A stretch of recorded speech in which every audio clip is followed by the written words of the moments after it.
ভগৱানে কৈছে, বেদে কৈছে যে মই চবতে আছো দেই, আত্মাৰূপে চবতে আছো। কুকুৰ চিগাৰেট বেদৰ গৰু আত্মাৰ চবতে আছো। দেহটোহে কুকুৰ মেকুৰী, জীৱটো কুকুৰ মেকুৰী নহয়। এই দৰ্শনটো যদি আমি নাজানো, আমিও আজি মানুহ হৈছো, কালিলৈ হয়তো পিছৰ জন্মত কুকুৰৰ জন্ম ল'ব লাগিব পাৰে। কাৰণ আপোনাক মানুহৰ জন্ম দি ঈশ্বৰে পঠাইছে মিলা প্ৰীতিয়ে থাকিবৰ কাৰণে, মৰম চেনেহৰ মাজত থাকিবৰ কাৰণে, একতাৰ দূৰেৰে বান্ধ খাই থাকিবৰ কাৰণে। আপুনি মানুহৰ জন্ম পাই যদি ঘৰত যদি ককাই ভাইৰ মাজত কাজিয়া কৰি থাকে, স্বামী স্ত্ৰীৰ মাজত কাজিয়া কৰি থাকে, শাহু বোৱাৰীৰ মাজত কাজিয়া কৰি থাকে, ওচৰ চুবুৰীয়াৰ লগত যদি কাজিয়া কৰি থাকে, তেতিয়া ভগৱন্তে ওপৰৰ পৰা চাই হাঁহি থাকে। তোমালোকক মই মানুহৰ জন্ম দিছো মিলা প্ৰীতি মৰম চেনেহ একতাৰ দূৰেৰে বান্ধ খাই থাকিবৰ কাৰণে, তোমালোকে কিন্তু কুকুৰৰ দৰে কাজিয়া কৰি আছা। এইবাৰ একেবাৰে জেগাত দি দিম আৰু যিমান কৰা কৰিবাগে আৰু। কাৰোবাৰ কাজিয়া কৰা স্বভাৱ আছে যদি আজি ইয়াত এৰিব দেই। কাজিয়া কৰিব পাৰিব, কিন্তু আপুনি কুকুৰৰ জন্ম ল'বই লাগিব। যি শাহু বোৱাৰীয়ে কাজিয়া কৰি থাকে, দুইজনী গৈ কুকুৰৰ জন্ম ল'ব লাগিব। মনত ৰাখিব। না ভুক্তং ক্ষতি কৰ্ম কল্প কৌটি শ্ৰেয়তি অবৈশ্ৰম এব ভুক্তৈবং কৃত কৰ্ম শুভা শুভম। আপুনি যেনেকুৱা কৰ্ম কৰিব তেনেকুৱা ফল ভোগ কৰিব। যদি জীয়াই থাকোতে কাৰোবাৰ লগত সদায় কাজিয়া পেচাল কৰি থাকে, হিংসা কৰি থাকে, অন্যায় কৰি থাকে, আপোনাক কুকুৰৰ জন্ম দিব। আপুনি বাস্তৱ জগতত একেটা সীমাতে দুঘৰ মানুহ আছে, এঘৰে কুঁহিয়াৰ ৰুইছে, এঘৰে তিতা কেৰেলা ৰুইছে। কুঁহিয়াৰ ৰোৱাজনৰ ৰস খোৱা দেখি যদি তিতা কেৰেলা ৰোৱাজনে কয়, প্ৰভু মোকো কুঁহিয়াৰ ৰস অকণমান খোৱাবা, পাৰিব নেকি? তেওঁ ৰুওঁতেই তিতা কেৰেলা ৰুইছে। তিতা কেৰেলা ৰোৱাজনে কুঁহিয়াৰ ৰস খাবলৈ বিচাৰিলে ভগৱন্তই তেওঁক দিব নোৱাৰে। তেওঁ তিতা কেৰেলা ৰুইছে, তিতাই খাব পাৰিব, কুঁহিয়াৰ ৰোৱাজনে পাত খাব পাৰিব। আপুনি জীয়াই থাকোতে কি কৰ্ম কৰিছে, সেই কৰ্মৰ ফলে যথা কৰ্ম তথা ফল। ভাগৱত শুনিবলৈ কিয় আহিব লাগে? বেয়া এৰি ভাল ল'বৰ কাৰণে। বেয়া এৰি ভাল লোৱাটোৱে বৈজ্ঞানিক দৃষ্টিভংগী। গতিকে ভাগৱত আমি তাৰ কাৰণে শুনিব লাগে দেই, অন্য কথা নাই যে মোৰ কিবা বেয়া গুণ আছে নেকি, বেয়া ভাৱ, বেয়া চিন্তা, বেয়া কৰ্মবিলাক মই কৰি আছো নেকি। ভাগৱতে আপোনাৰ জীৱনশৈলীৰ সকলো প্ৰতিচ্ছবি দাঙি ধৰি আছে। গতিকে বৈষ্ণৱ গুণ সম্পন্ন ব্যক্তিয়ে কেতিয়াও প্ৰাণী হিংসা নকৰে। কাক কৰিব? চবতে মই আছো বুলি কৈছে। কিন্তু পৰীক্ষিত বৈষ্ণৱ হৈও সেইখিনিতে ভুল কৰি দিলে। তেওঁ প্ৰাণী হিংসা কৰিবৰ কাৰণে, নিৰ্দয়া কৰিবৰ কাৰণে গুচি গ'ল। যোৱাৰ লগে লগে পাপ সিদ্ধ হ'ল। বহুৰ পিছে পিছে দৌৰি ভাগৰি পিয়াহত কণ্ঠ শুকাই সমীক ঋষিৰ আশ্ৰমত গৈ প্ৰৱেশ কৰিলে। যিটো সময়ত সমীক ঋষিয়ে একান্ত মনে কৃষ্ণক ধ্যান কৰি আছে, তেওঁ নাজানে কোন আহিছে কোন অহা নাই। কিন্তু তেওঁ গৈ পেলাই প্ৰৱেশ কৰাৰ লগে লগে সমীক ঋষিক পানী বিচাৰিলে। সমীক ঋষিয়ে কোনো সমিধান নিদিয়াৰ কাৰণে তেওঁ পদমৰ্যাদাক গুৰুত্ব দি, মই দেশৰ ৰজা, তুমি মোৰ প্ৰজা, তোমাৰ আশ্ৰমত মই আহিছো, তুমি মোক মান্যতা দিয়া নাই, এই বুলি খঙত একো নাই হৈ ধনুৰ আগেৰে মৰা সাপ এটা আনি ডিঙিত আৰি গুচি গ'ল। খবৰটো লগৰীয়া মুখে খেলি থকা চিংগি মুনি কৰ্ণগোচৰ হোৱাৰ লগে লগে দৌৰি আহি দেখিলে হয় দেউতাকৰ ডিঙিত মৰা সাপ আৰি থৈ গৈছে। লগে লগে চিংগি মুনিয়েও খঙত একো নাই হৈ অভিশাপ দি দিলে, মোৰ দেউতাৰ ডিঙিত যোনে এনেকৈ সাপ আহিছে, এই তক্ষকে তেওঁ 7 দিনত দংশন কৰি মাৰিব। খবৰটো লগৰীয়া মুখে পৰীক্ষিত কৰ্ণগোচৰ হোৱাৰ লগে লগে মৃত্যুৰ ভয়ত ভীতিগ্ৰস্ত হৈ গ'ল। মই 7 দিনত তক্ষকে দংশন কৰিব, মোৰ মৃত্যু অনিবাৰ্য। এই শব্দলিপা পৃথিৱী কোনে পৰিচালনা কৰিব? জন্মেজয়ক পুতেকক মাতি আনি ক'লে, গোপাই মই অভিশপ্ত হলো, মোক 7 দিনত তক্ষকে দংশন কৰিব, মোৰ মৃত্যু অনিবাৰ্য। এই শব্দলিপা পৃথিৱী পৰিচালনাৰ দায়িত্ব তোমাক মই অৰ্পণ কৰিলো। আৰু মই কিবা প্ৰকাৰে তক্ষকৰ দংশনৰ পৰা, মৃত্যুৰ হাতৰ পৰা, কালৰ হাতৰ পৰা নিজক বচাব পাৰো নেকি মই উঠাই বিচাৰি যাওঁ। এই বুলি ক'ত গ'লগে? গংগাৰ পাৰত আশ্ৰয় ল'লে। এতিয়া পৰীক্ষিতে যদি মৃত্যুৰ হাতৰ পৰা, কালৰ হাতৰ পৰা, তক্ষকৰ হাতৰ পৰা নিজক বচাবৰ কাৰণে যদি গংগাৰ পাৰত আশ্ৰয় ল'ব লাগে, আমি ল'ব লাগে নে নালাগে? আৰু আজি আমি লৈছো নে নাই? এই কথা আজি আমি অনুভৱ কৰিব লাগিব। আচলতে কি গংগা? নামেই গংগা। নামে নাতাৰিলে জীৱ আৰু কোনে তাৰে, শ্ৰাদ্ধ কৰি কাক কোনে তাৰিবা পকাৰে।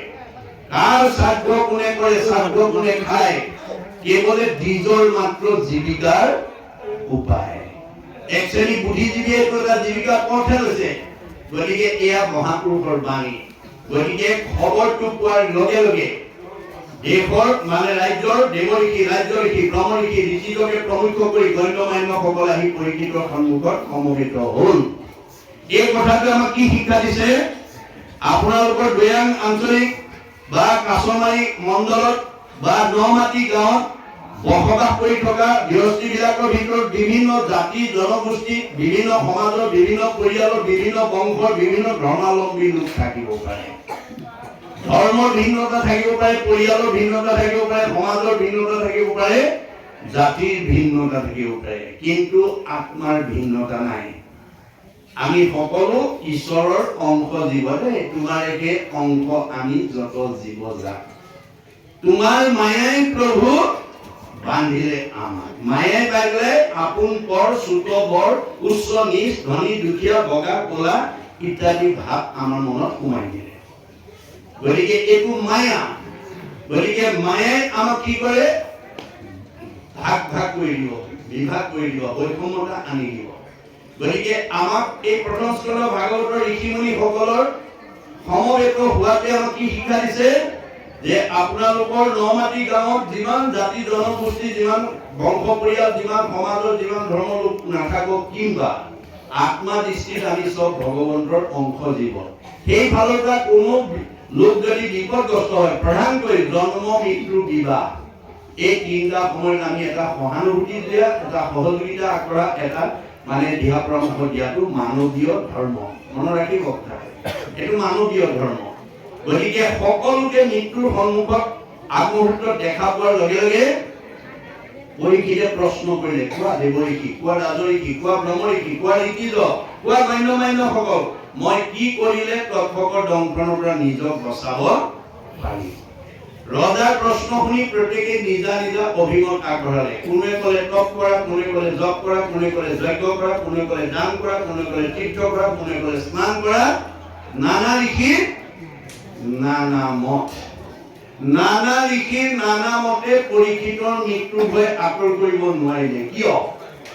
কাৰণটো দ্বাদশ স্কন্ধ ভাগৱতত গুৰুজনে সংকলন কৰি থৈছে, লিখি থৈছে। ভগৱন্তৰ সৃষ্টি চাৰিমুখী জীৱৰ ভিতৰত আজিৰ দৰে ধৰ্ম আচৰণ কৰি মুক্তি লাভ কৰিব পৰা শক্তি মানুহৰ বাদে আনৰ হাতত নাই। অসংখ্যাত জীৱ আছে সংসাৰৰ ভিতৰে, মনুষ্যকে ভজে আনে ভজিতে নপাৰে। মানুহৰ বাদে ঈশ্বৰক ভজনা কৰিব পৰা শক্তি আন কোনো প্ৰাণীৰ হাতত নাই। গতিকে আমি জীৱশ্ৰেষ্ঠ মানুহ হিচাপে কি ধৰ্ম আচৰণ কৰিলে এই মায়াময় সংসাৰৰ পৰা উদ্ধাৰ হৈ যাব পাৰিম, সেই সম্পৰ্কে ভগৱন্তই নিজৰ মুখেদি কৈ গৈছে বুলি দ্বাদশ স্কন্ধত উল্লেখ আছে। আৰু আন ধৰ্মবিলাক ঋষিবিলাকৰ মুখেদি কোৱা যায়। আন ধৰ্মৰ ঋষিৰ মুখে কৰাইলা বেকত, বহিলা আপোন মুখে নিজৰ ধৰ্ম যত। আমি যিটো ধৰ্ম মানুহ হিচাপে জীৱশ্ৰেষ্ঠ পৃথিৱীৰ মানুহ, অকল অসমৰ ভাৰতৰ বা সংঘৰ অনাসংঘৰ বুলি নহয়, পৃথিৱীৰ জীৱশ্ৰেষ্ঠ মানুহে কি ধৰ্ম আচৰণ কৰিলে এই সংসাৰৰ পৰা উদ্ধাৰ হ'ব পাৰিব, সেইটো তেওঁ নিজৰ মুখেদি কৈছে। সেইটোৱে হৈছে ভাগৱত ধৰ্ম, সেইটোৱে হৈছে ভক্তি ধৰ্ম, আৰু সেইটোৱে হৈছে নাম ধৰ্ম। গতিকে নানা ঋষিৰ নানা মতে পৰীক্ষিতৰ মৃত্যুৰ ভয় আঁতৰ কৰিব নোৱাৰিলে। অৱশেষত শুকদেৱে আহি 7 দিন 7 ৰাতি নীৰৱ নিশ্চিহ্নভাৱে প্ৰথম স্কন্ধৰ পৰা দ্বাদশ স্কন্ধ ভাগৱত শুনোৱাৰ লগে লগে, দ্বাদশ স্কন্ধ ভাগৱত শুনোৱাৰ লগে লগে পৰীক্ষিতৰ ব্ৰহ্ম জ্ঞান প্ৰাপ্ত হৈ গ'ল। মই ইমান সময় যিটো মৰিম বুলি ভাবি আছিলো, তাৰ দেখোন মৃত্যুৱে নাই। অৰ্থাৎ আমাৰ জীৱৰ মৃত্যু নাই। মৃত্যু কাৰ আছে? দেহৰ হে ধৰ্ম জন্ম মৰণ বুলি ভাবে বা ভগৱন্তই কৈছে। আমাৰ দেহটোৰহে জন্ম মৃত্যু আছে, জীৱৰ কি আছে? সংস্কাৰ আৰু গতি আছে। আমাৰ সংস্কাৰ কেতিয়া হ'ব? যেতিয়া আপুনি ভাগৱত শ্ৰৱণ কৰাব, ঈশ্বৰৰ কথা শুনাব, তেতিয়া জীৱ সংস্কাৰ হ'ব। ভাগৱত শুনা জীৱ ইমান সংস্কাৰ হৈ যাব যে আমাৰ বিজ্ঞানে স্বীকাৰ কৰিছে এই ধৰাধামৰ ওপৰৰ বায়ু স্তৰক ঘনতত্বৰ ওপৰত নিৰ্ভৰ কৰি 3টা স্তৰত ভাগ কৰি থৈছে: ট্ৰপস্ফিয়াৰ, টেট্ৰস্ফিয়াৰ, আইনোস্ফিয়াৰ। আইনস্ফিয়াৰক আটাইতকৈ ওপৰত বৈতৰণী সাগৰ বা নদী বুলি কোৱা হয়। যিবিলাক মানুহে মানুহ জন্ম পাই ভাগৱত শুনিব, প্ৰথম স্কন্ধৰ পৰা দ্বাদশ স্কন্ধ ভাগৱতলৈকে যদি আপুনি জীৱন্ত অৱস্থাৰ পুনৰ পৰিকল্পনা বা আঁচনি গ্ৰহণ কৰিব পাৰে, তেতিয়াহ'লে আপোনাৰ জীৱনটো ইমান নিৰ্মল হৈ যাব যে এই তিনিটা লেয়াৰ মানে ৰকেটৰ দৰে অতিক্ৰম কৰি 14 ব্ৰহ্মাণ্ডৰ বাহিৰত নিৰ্মাণ কৰি থোৱা বৈকুণ্ঠত গৈ আমি অৱস্থান কৰিব পাৰিম। আৰু ভাগৱত নুশুনা যিমান বিদ্যাৱন্ত, ধনৱন্ত, শ্ৰীমন্ত, সম্পদশালী লোক নহওক কিংবা যদি তেওঁ কেৱল বিনাশী সম্পদত মোহগ্ৰস্ত হৈ যদি অবিনাশী নাম ধৰ্ম যদি আশ্ৰয় লোৱা নাই, সেইটো জীৱ 200 মাইলৰ ভিতৰত ঘূৰি থাকিব লাগিব দেই। এই তিনিটা লেয়াৰৰ ভিতৰত তেওঁ পুনৰপি জনমম পুনৰপি মৰণম হৈ ঘূৰি থাকিব লাগিব। তেওঁ এই তিনিটা লেয়াৰ অতিক্ৰম কৰি যাব, মধ্যাকৰ্ষণ শক্তিক অতিক্ৰম কৰি যাব পৰা শক্তি তেওঁ আহৰণ কৰিব নোৱাৰে। এই কথা ভাগৱতে কৈ আছে, মনত ৰাখিব কথাটো। গতিকে সেইকাৰণে আমি ভাগৱত চৰ্চাটো মই আপোনালোকক অব্যাহত ৰাখিবৰ কাৰণে আহ্বান জনাইছো আগতীয়াকৈ, যে জীয়াই থকালৈকে আমি গাই থাকিম, কৈ থাকিম, শুনি থাকিম। নাই আপোনাৰ জীৱ সংস্কাৰ হৈ গৈ থাকিব।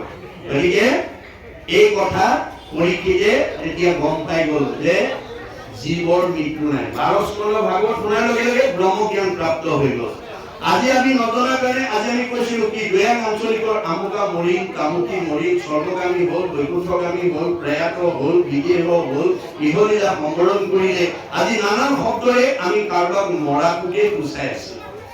কিন্তু গীতাত কৃষ্ণ অৰ্জুনক কৈছে, সখা মানুহ মৰা বুলি কৈছো, মিছা কথা কৈ আছে। অজীৱৰ মৰণ কহে দুজন, সবে নিচা মহাভাগ, কৰ্মৰ সংস্কাৰে কোনো দেহ লয়, অপূৰ্ব দেহ কৰে ত্যাগ। জীৱৰ মৃত্যু নাই, জীৱৰ সংস্কাৰ গতি আছে।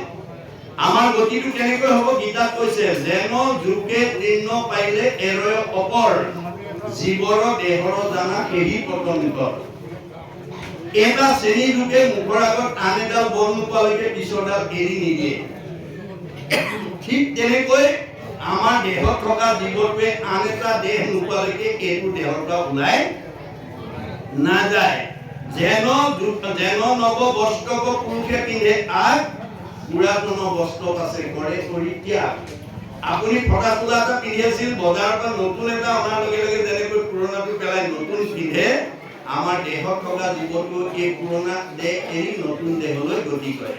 এতিয়া আপোনাৰ দেহত থকা জীৱটোক আপুনি ওপৰলৈ পঠাবনে তললৈ পঠাব, সেইটো আপোনাৰ ওপৰত নিৰ্ভৰ কৰিব। আজিৰ দৰে যদি ভাগৱত শুনি আপুনি সংস্কাৰ হ'ব পাৰে, জীয়াই থাকোঁতে শান্তি পাব, মৰিলে সদ্গতি পাব।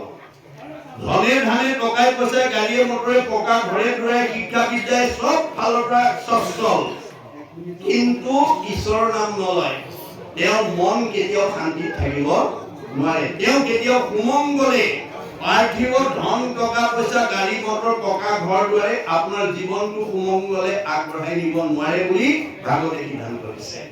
সুমংগলেই অমংগল, জানা কৃষ্ণ বিনে, অমংগলেই সুমংগল কৃষ্ণৰ কীৰ্তনে।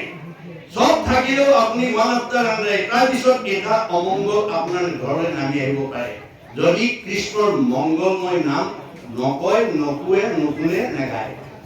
সেইখন ঘৰ কেতিয়াও মানে আপোনাৰ অমংগল মুক্ত হ'ব নোৱাৰে। গতিকে এতিয়া পৰীক্ষিতে সেই কথা শুনাৰ লগে লগে এই তথ্যটো আহৰণ কৰিলে যে পৰীক্ষিতৰ দৰে আমিও এই কথা উপলব্ধি কৰিব লাগিব। তেতিয়াহ'লে আপোনাৰ জীৱৰ মৃত্যু নাই, সংস্কাৰৰ গতি আছে। ভাগৱত শুনিলেহে জীৱই সংস্কাৰ হ'ব পাৰিব আৰু সদ্গতি লাভ কৰিব পাৰিব। গতিকে এই দ্বাদশ স্কন্ধ ভাগৱত শুনাৰ লগে লগে পৰীক্ষিতৰ মৃত্যু ভয়টো আঁতৰ হৈ গ'ল। এতিয়া তেওঁ এই চতুৰ্থ স্কন্ধ ভাগৱতত পৃথু অনুশাসন এই নামাকৰণৰ সৈতে সুকে পৰীক্ষিতক কোৱাৰ স্বৰেৰে আমাক কি ক'বলৈ গৈছে, আমাৰ ইতিমধ্যে পদে আমাক ক'লে। কি ক'লে? পৃথুৰাই বদতি শুনিও সৰ্বলোক, যদি নিজৰ ৰাজা কৰি মানা হবে মুক। হে ৰাজ্যবাসী, হে প্ৰজাগণ, তোমালোকে যদি সকলোৱে মোক ৰজা বুলি মান্যতা কৰা বহু মহাধৰ্ম সাধু খবৰ বিহিত তেতিয়াহ'লে মই তোমালোকক সাধু সমস্তই বিহিত হৈ যোৱা মহাধৰ্ম কি বস্তু মই তোমালোকক আজি অৱগত কৰিম এইবুলি কিথু ৰজাই প্ৰজাগণক উদ্দেশ্যি কৈছে যে বহু মহাধৰ্ম সাধু খবৰ বিহিত যাক শুনি দুৰ্জনৰো হুৱে শুদ্ধ চিত্ত ভাগৱত শুনাৰ লগে লগে বেয়া মানুহ ভাল হৈ যাব সেইকাৰণে ভাগৱত শুনিবলৈ আহিব লাগে স্বভাৱ পৰিৱৰ্তন হৈ যাব দৈৱ বসে যদি সাধুৰ সংগ পায় নিশ্চয় জানা তাহাৰ স্বভাৱত দূৰ হয় ভাল মানুহৰ সংগে বেয়া মানুহৰ পৰিৱৰ্তন আনি দিব পাৰে আৰু বেয়া মানুহৰ সংগে ভাল মানুহকো বেয়া কৰি পেলাব এয়া হৈছে সংগৰ প্ৰভাৱ এই কাৰণে আমি বেয়া সংগৰ পৰা সদায় আঁতৰি আহিব লাগিব কপিলে সেইকাৰণে কৈছে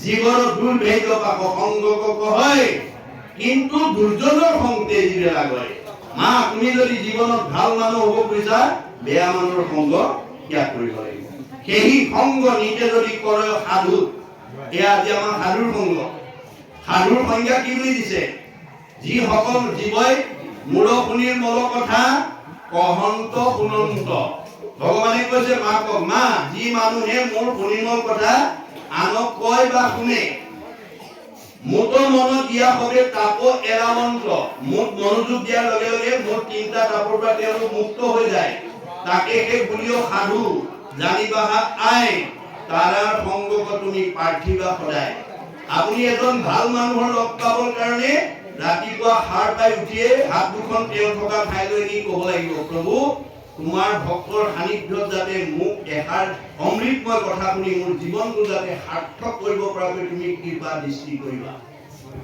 আপুনি সাৰ পাই বুকুলৈ হাত দি য'ত তেওঁ নিবাস কৰি আছে সমস্ত ভূতৰে মই আছো হৃদয়ত সকলোৰে হৃদয়ত তেওঁ নিবাস কৰি আছে কিয় আছে তেওঁ কৈছে যদৃশী ভাৱনা জৈছ সিদ্ধি ভৱতি তাদৃশী যোনে যেনেকৈ ভাবিব তাৰ মনৰ ভাৱনা তেনেকৈ মই পূৰণ কৰিবৰ কাৰণে মই হৃদয়তে আছো আজি আপোনালোকৰ দৈয়াং আঞ্চলিকতকৈ বহুত অসমত বিভিন্ন আঞ্চলিক আছে কিন্তু সকলোৱে এনে ধৰণৰ এই পবিত্ৰ নৱবৰ্ষৰ নতুন প্ৰথম দিনটোত এনেকুৱা ভাগত আলোচনা কৰি সমাজৰ উন্নয়ন কৰাৰ কথা বহুতে হয়তো ভবা নাই ধন টকা পইচা আপোনালোকতকৈ বেছি ধনী আঞ্চলিক থাকিব পাৰে ধনী প্ৰাথমিক থাকিব পাৰে বহুত জ্ঞানী মানুহ থাকিব পাৰে বহুত ধন ধানৰ ভাল কাম কৰিব নোৱাৰিবও পাৰে যদি নাভাবে মনত ৰাখিব ভাবে ন লগতে সৰ্বম ভাবিব পাৰিলে তোমালোকে সব মুদ্ৰা সমান আদায় কৰিব পাৰিবা ভাবে ন দেৱদৰ্শনম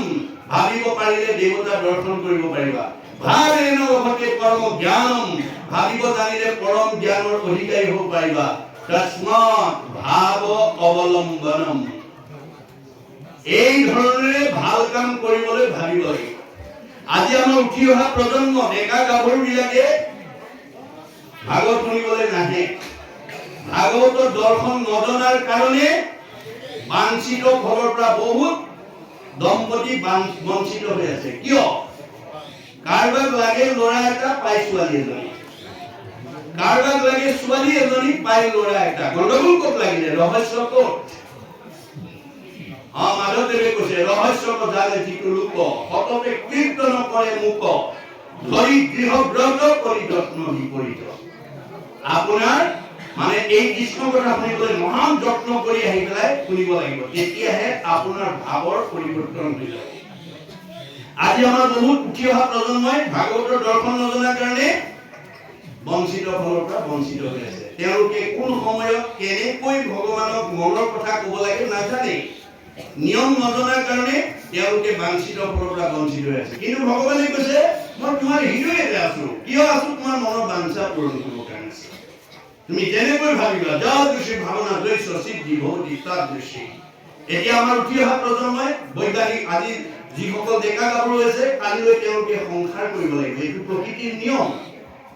প্ৰকৃতিৰ নিয়ম কিন্তু কিয় সংসাৰ কৰিব লাগে আজি আমাৰ বহুত উঠি অহা যুৱক যুৱতীয়ে নাজানে ঋষি মুনিয়ে প্ৰশ্ন কৰিছে কিম অৰ্থে বিবাহম আমি কিয় বিয়া পাতিব লাগে আজি আমাৰ বহুত ডেকা গাভৰু নাজানে কিয় বিয়া পাতিব লাগে ঋগ্বেদত কৈছে অত পুৰুষস্তাৱত সৰ্ব যজ্জায়ং বিন্দতে যজ্জায়ং বিন্দতে অত প্রজায়তে তহি সর্বভূতি। আমি কিয় বিয়া পাতিব লাগে? এই ন মাটি অঞ্চলত বাস কৰি থকা পৰিয়ালসকলে অনাগত দিনত নিজৰ নিজৰ বংশটো এইখন গাঁৱত এৰি থৈ যাবৰ কাৰণে পুত্ৰ কন্যা জন্ম দিবৰ কাৰণে বিয়া পাতিব লাগে। কি অৰ্থে বিবাহম? পুত্ৰাৰ্থে বিবাহম। পুত্ৰ কন্যা জন্ম দিবৰ কাৰণে বিয়া পাতিব লাগে। কি অৰ্থে পুত্ৰম? কি কাৰণে পুত্ৰ জন্ম দিব লাগে? পুণ্যাম নৰকে তাৰৈতে কিহি পুত্ৰাহা। পুণ্যাম নৰকৰ পৰা পিতৃ মাতৃক উদ্ধাৰ কৰিবৰ কাৰণে পুত্ৰ কন্যা জন্ম দিব লাগে। এতিয়া কোনে সেই পুণ্যাম নৰকৰ পৰা উদ্ধাৰ কৰিব? পুণ্যাম নৰক মানে কি? আমাৰ ভাগৱতত কৈছে আজি কিচকিচিয়া চুলিকেইডাল 60 বছৰৰ পিছত পুত্ৰ কন্যা জন্ম দিয়া পিতৃ মাতৃৰ জীৱনলৈ 60 বছৰৰ পিছত কালৰ অতৰ্কিত গতিত কিচকিচিয়া চুলিকেইডাল মৰাপাতৰ দৰে বগা হৈ যাব। কমনীয় দেহাটো সুতুৰা সুতুৰ কৰিব। বহুত দূৰলৈ দেখা চকুযোৰ দৃষ্টিশক্তি কমি যাব। ৰিং মাৰিলে শুনা কাণখনৰ শ্ৰৱণ শক্তি কমি যাব। টান টান বস্তু চুবা দাঁতকেইটা হুলুক ধুলুক হ'ব। যাওঁ বুলিলে যাওঁ, খাওঁ বুলিলে খাওঁ বোলা দেহাটো মুখৰ আগত জীয়াৰী বোৱাৰী এমুঠি নিদিলে খাবলৈ নোপোৱা হ'ব। এই সময়ত আপুনি জন্ম দিয়া পুত্ৰ কন্যাই পিতৃ মাতৃক শ্ৰদ্ধা ভক্তি মৰম চেনেহ লালন পালন পিন্ধন কোণ আদি শুশ্ৰূষা কৰিব লাগিব। কিন্তু কোনে কৰিব? পুত্ৰে উত্তৰাইবে বুলি শুনি আছে শাস্ত্ৰ। বৈষ্ণৱ পুত্ৰক লাগি বুলি আছে মাত্ৰ। পুত্ৰই তেনেকুৱা কাম কৰিব বুলি শাস্ত্ৰত কৈছে সঁচা, কিন্তু বৈষ্ণৱ পুত্ৰ জন্ম দিব লাগিব। অবৈষ্ণৱ পুত্ৰ যদি উপজে বংশত স্বৰ্গহন্তে পিতৃক পেলাবে নৰকত। আজি বহুত বিদ্যাৱন্ত ধনৱন্ত মানুহে বহুত যত্ন কৰি পুত্ৰ কন্যাক পঢ়াই শুনে ডাঙৰ ডাঙৰ চাকৰি দিছে। ডক্টৰেট উপাধি, ডাক্তৰ, ইঞ্জিনিয়াৰ, অফিচাৰ, প্ৰবক্তা, অধিবক্তা, বুদ্ধিজীৱী, জ্ঞানী মানি বহুত উচ্চ পদস্থ বিষয়ত চাকৰি কৰা যোগ্যতা অৰ্জন কৰি দিছে। কিন্তু আপোনালোকৰ এই কাছমাৰী মণ্ডলৰ দৰে বা দৈয়াং আঞ্চলিকৰ দৰে এনেকুৱা কৰ্মসূচী নোলোৱাৰ কাৰণে, ভাগৱত দৰ্শনৰ পৰা বঞ্চিত হৈ যোৱাৰ কাৰণে সেইসকল ডিগ্ৰীধাৰী, সেইসকল বহুত উচ্চ পদস্থ বিষয়ত চাকৰি কৰা পুত্ৰই আজি আনৰ দূৰৰ কথা নিজৰ জন্মদাতা বৃদ্ধ পিতৃ মাতৃক বৃদ্ধ বয়সত সেৱা শুশ্ৰূষা মৰম চেনেহ লালন পালন কৰাৰ বিপৰীতে বৃদ্ধাশ্ৰমলৈ পঠাইছে, ঘৰৰ পৰা বাহিৰ কৰি দিছে। গতিকে তেওঁলোকৰ বিদ্যা, তেওঁলোকৰ আৰ্জিত অৰ্থৰ মূল্যাংকন ক'ত? গতিকে ভাগৱতৰ দিনে আমাৰ জীৱন শৈলীৰ পৰিৱৰ্তন অনাৰ বিকল্প বস্তু নাই। এই কথা আমি প্ৰত্যেকে উপলব্ধি কৰিব লাগিব। সেইকাৰণে তেওঁ কৈছে যে এই কথাখিনি আমি পৰীক্ষিত কোৱাৰ চলেৰে আমাক কৈ আছে যে কহু মহাধৰ্ম সাধু খবৰ বিহিত। সাধুসকলে যিটো মহাধৰ্ম বিহিত কৈছে তোমালোকক কম শুনা। যাক শুনি দুৰ্জনৰ হুৱে শুদ্ধ চিত্ত। যাক শুনিলে দুৰ্জন মানুহো শুদ্ধ হৈ যাব। যাক মহাজনে সদা জিজ্ঞা হয়। মহন্ত খবৰ যিটো পৰম আশ্ৰয়। যিটো সদা জ্ঞানীসকলে মহাজ্ঞানীসকলে মহাজনসকলে যিটো কথা জানিবৰ কাৰণে বুজিবৰ কাৰণে সদায় বাঞ্ছা কৰি থাকে, জিজ্ঞাসা কৰি থাকে। আৰু মহন্ত খবৰ যিটো পৰম আশ্ৰয়, মহন্ত খবৰ যিটো সদায় আশ্ৰয় কৰি থাকে। হৰি পদ সেৱা কৰে মাত্ৰ, হৰি পদ সেৱা কৰে মাত্ৰ মহন্তসকলে কেৱল হৰি পদ সেৱা কৰে। বিষয়ৰ সুখৰ পৰা নিজক পৰিহাৰ কৰি যি আনন্দ লভি থাকে। হৰি পদ মাত্ৰ সেৱা কৰে সকলো কামনা কৰি ধৰে। বেদ ব্যৱহাৰ কদাচিতো নলংঘয়। হৰি পদ সেৱা সুখ মনে কৰে অনুভৱ সদত মানে ইহান্ত মহন্ত বুলি জানা নিশ্চয়। এই গুণ বিশিষ্ট জনকে মহন্ত বুলি কৈছে। উপাধিধাৰী মহন্তৰ কথা কোৱা নাই শাস্ত্ৰই। এই গুণ বিশিষ্ট হ'লে আজিৰ দৰে আমি ঈশ্বৰৰ কথা শুনি সকলো বিষয় চিন্তা এৰি যাতে সৎ চিন্তাৰ প্ৰতি আমি নিজক আগুৱাই নিব পাৰোঁ, সেই গুণ বিশিষ্ট জনক মহন্ত বুলি কৈছে। মহন্তসকলে এনে ধৰণৰ সাধুৰ সংগত শাস্ত্ৰ উপদেশৰ দ্বাৰা নিজক পৰিৱৰ্তন কৰাৰ কথা সদায় ভাবি থাকে। মহন্ত খবৰ যিটো পৰম আশ্ৰয়। হেন জানি সাৱহিতে শুনা সৰ্বজন পৰম মংগল কৰ্ণে কৰা আৱৰণ। সেইকাৰণে তোমালোক সকলোৱে সামগ্ৰিকভাৱে আজি এই মই কৃষ্ণ কথা কম বা বেদবিহিত ধৰ্মৰ কথা কম, তোমালোকে সাৱধানেৰে শুনিবা। মনত ৰাখিবা দেই, আমি সকলো একেটা উদ্দেশ্যতে আহি বহি আছো। কিন্তু আমি ভাগৱতৰ কথা কেনেকৈ শুনিব লাগে ভগৱানে অৰ্জুনক কোৱাৰ চলেৰে আমাক কৈ থৈছে। হেৰা সখা, তুমি জীৱনৰ যিটো দিনত যিটো মুহূৰ্তত তুমি সাধুৰ সংগত বহি মোৰ পৰম মংগল নাম শ্ৰদ্ধাৰে শুনিবা, সেইদিনা তোমাক মই দুগুণ দুগুণ পাপৰ পৰা মই মুক্ত কৰি দিম। অপৰম মংগল নাম যিকোনো শ্ৰদ্ধাৰে শুনৈ, হৰৈ পাপ তাহাৰ দুগুণ, ঐ অনিচ্ছাত এক গুণ, শ্ৰদ্ধাত দুগুণ নাম, এই মতে বুজিবা অৰ্জুন। আমাৰ ইয়াতে নম্বৰ কাৰোবাৰ কম বেছি হৈ যাব দেই। আমি একে ঠাইতে বহি আছো, কোনে কিমান মনোযোগ দি ভাগৱতৰ কথা শুনিছে তাৰ ওপৰতে নম্বৰটো নিৰ্ভৰ কৰিব। কোনে দিব? চিত্ত আৰু গুপ্তই। চিত্তগুপ্ত নামে দুজন কেৰেণী আমাৰ লগত নিয়োগ কৰি থৈছে। 14 জন সাক্ষী, চকুৰ লগত সূৰ্য দেৱতা, কাণৰ লগত দগদিকপাল, নাকৰ লগত অশ্বিনী কুমাৰ, মুখৰ লগত অগ্নি দেৱতা, জিভাৰ লগত বৰুণ দেৱতা, ছালৰ লগত বায়ু দেৱতা, হাতৰ লগত ইন্দ্ৰ দেৱতা, ভৰিৰ লগত বিষ্ণু দেৱতা, গুহ্যৰ লগত মিত্ৰ দেৱতা, লিংগৰ লগত প্ৰজাপতি, বুদ্ধিৰ লগত ব্ৰহ্মা, চিত্তৰ লগত বাসুদেৱ, মনৰ লগত চন্দ্ৰ, অহংকাৰৰ লগত ৰুদ্ৰ। এই 14 জন সাক্ষীয়ে আপুনি ইয়াত বহি কি মনোযোগেৰে শুনিছে নে অন্য চিন্তা কৰি আছে, বিষয় চিন্তা কৰি আছে, ঘৰত এই ধৰা কাম কিটাৰ কথা ভাবি আছে, ল'ৰা ছোৱালী কেইটাৰ কথা ভাবি আছে, বহি ইয়াতে আছে, মনটো যদি তালৈ গুচি গৈছে লগে লগে নম্বৰ কমাই দিব। বহুত কেৰেণীয়ে গম পাই আছে কোনে মনটো ক'ত ৰাখিছে। মনত ৰাখিব। গতিকে আমি ভগৱন্তক ঠগিব নোৱাৰো। এই কথা আমাক কৈছে বা প্ৰভুৱে কিবা থাকিলে সুধিব পিছত। মই কৈ থৈছো ব্যাখ্যাটো সামৰি লৈ দিব। হেন জানি খাব হিতে শুনা সৰ্বজন, পৰম মংগল কৰ্ণে কৰা আৱৰণ। গতিকে সেইকাৰণে আপোনালোকে সামগ্ৰিকভাৱে ঈশ্বৰৰ কথা শুনাত গুৰুত্ব দিবৰ কাৰণে মানে আপোনাৰ পৃথু প্ৰভুৱে প্ৰজাজনক আহ্বান জনাইছে। ময়ো আপোনালোকক আহ্বান জনাই থৈছিলো কি বুলি, যে মই পাঠ কৰি থকা ব্যাখ্যা কৰি থকা অৱস্থাত প্ৰশ্ন অৱতাৰণা নকৰিব, ব্যাখ্যাটো সামৰাৰ পিছত কৰিব, তেতিয়া সকলোৱে শুনা সুবিধা হ'ব বা মোক কোৱাটো সুবিধা হ'ব। মাজতে যদি কৈ দিয়ে মোৰ লিংকটো হেৰাই গুচি যাব। সেইকাৰণে মই আগতীয়াকৈ এই আহ্বানটো মই জনাই থৈছো। এতিয়া মানে পৃথু প্ৰভুৱে সমস্ত জনসাধাৰণক, ৰাজ্যবাসীক এই আহ্বানেৰে কৈছে কৃষ্ণ কথা শুনিবৰ কাৰণে, অৰ্থাৎ মানে মহন্তসকলে, মহা জ্ঞানীসকলে যিটো ধৰ্ম ভাৱ নিহিত কৰি থৈছে, বান্ধি থৈছে, সেই কথা শুনিবৰ কাৰণে আহ্বান জনাইছে। এইখিনিকে আমাক কৈছে দে। এতিয়া কওক বা কি আছে।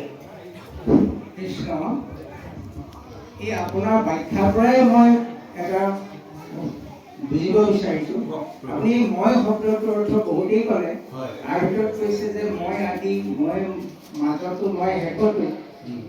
এই আদি মই যেতিয়া সৃষ্টি শেষ হৈ যায়, 4টা প্ৰলয়ৰ পিছত যিটো প্ৰাকৃত প্ৰলয়, ব্ৰহ্মা 100 বছৰ হ'লে যিটো ঘটে, তাৰপিছত সেই মই তেওঁ প্ৰভু ভগৱন্ত থকা স্থান ক'ত কি ৰূপত থাকে সেইটো জানিব বিচাৰিছো। আৰু দ্বিতীয়তে আৰু এটা প্ৰশ্ন, যেন যুগে তিন পাৰিলে এৰয় পৰে, যদি সেইটোৱে হয় তেতিয়াহ'লে জন্মৰ লগতে জীৱবিলাক কেনেকৈ যায়, এই দুটা আপোনাৰ। সুন্দৰ প্ৰশ্ন। এতিয়া প্ৰথম প্ৰশ্নটো আপোনাৰ কি ক'লে? মই শব্দ। ভগৱন্তই কৈছে আত্মা মানে মই, পৰিয়াল মানে মই, সমাজ মানে মই, অনুষ্ঠান মানে মই, প্ৰতিষ্ঠান মানে মই, দল মানে মই, সংগঠন মানে মই, জড় জগত মানে মই, জীৱ জগত মানে মই, নিখিল জগত মানে মই, অৰ্থাৎ পৰম ব্ৰহ্ম ঈশ্বৰেই শাশ্বত সনাতন।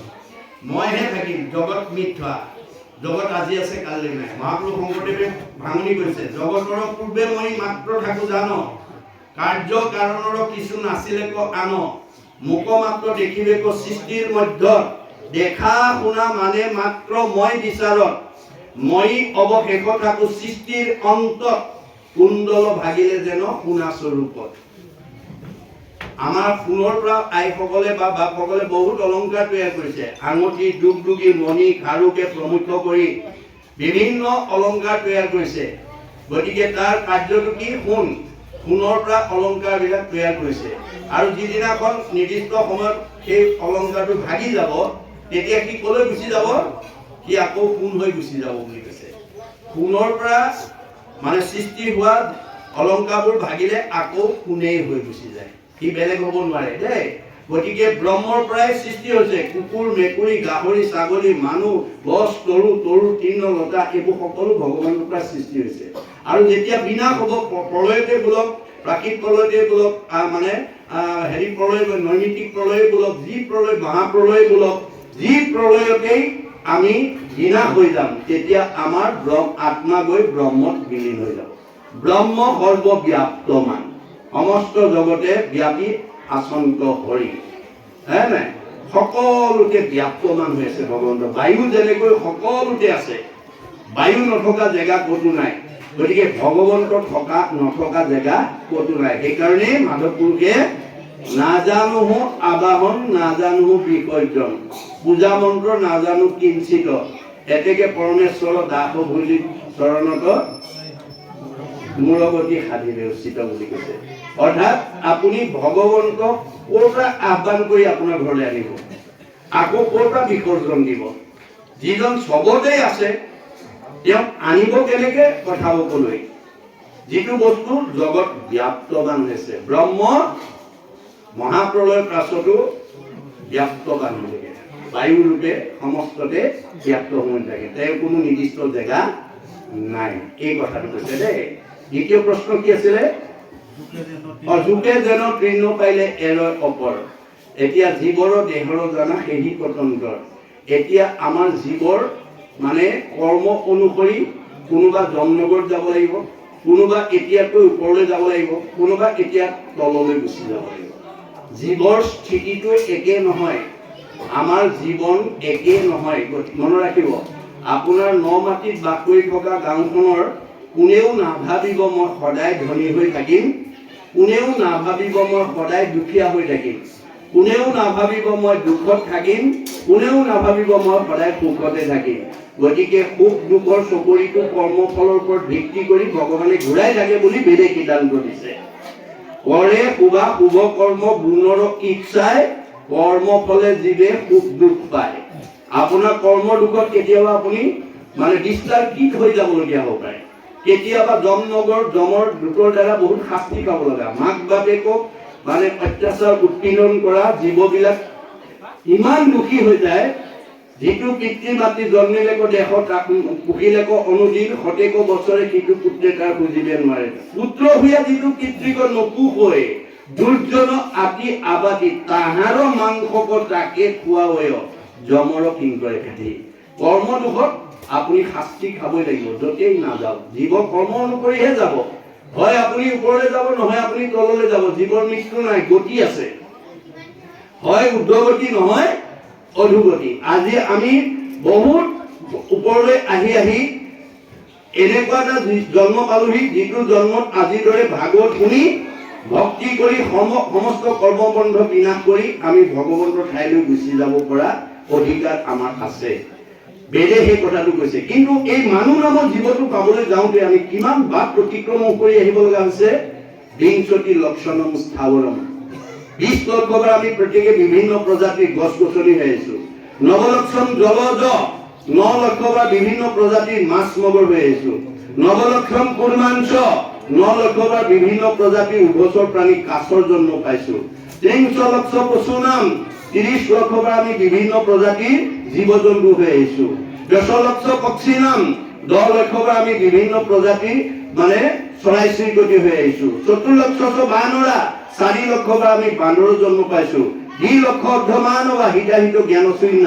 2 লক্ষবাৰ হিতাহিত জ্ঞান শূন্য অৰ্ধমানৱ চিম্পাঞ্জীৰ জন্ম ধাৰণ কৰিছো তথৌ মনুষ্যত প্ৰাপ্যতকাৰ মান হিচাপে তাৰ পিছতে সৌভাগ্যক্ৰমে পুণ্য অৰ্জন কৰি মানুহ নামৰ উপাধিলৈ প্ৰমোচন পাইছো মানুহ নামৰ উপাধিলৈ প্ৰমোচন পালে আজিৰ দৰে একেলগে বহি ঈশ্বৰৰ ভক্তি কৰি জীৱই সৎগতি পাই কাৰণে সব জীৱই মানুহ জন্ম হ'ব কাৰণে বাঞ্ছা কৰি আছে বুলি বেদে সিদ্ধান্ত দিছে পৰোপকাৰায় ফলন্তি বৃক্ষা গছ বিলাকে ফল দি পেলাই নিজে নাখায় জীৱ জন্তু মানুহক খুৱাই উপকাৰ কৰি আছে কি লাগে মানুহৰ জন্ম লাগে পৰোপকাৰায় দুগ্ধন্তি গাৱ গাই বিলাকে গাখীৰ দি আছে নিজে নাখায় আনক খুৱাই আছে কি লাগে মানুহৰ জন্ম লাগে পৰোপকাৰায় বহন্তি নদ্যা নদী বিলাকে অহৰহ গৈ আছে পৰোপকাৰ সাধন কৰি কি লাগে মানুহৰ জন্ম লাগে প্ৰকৃতি জগতৰ সকলো জীৱই মানুহৰ জন্ম পাবৰ কাৰণে অহৰ্নিশে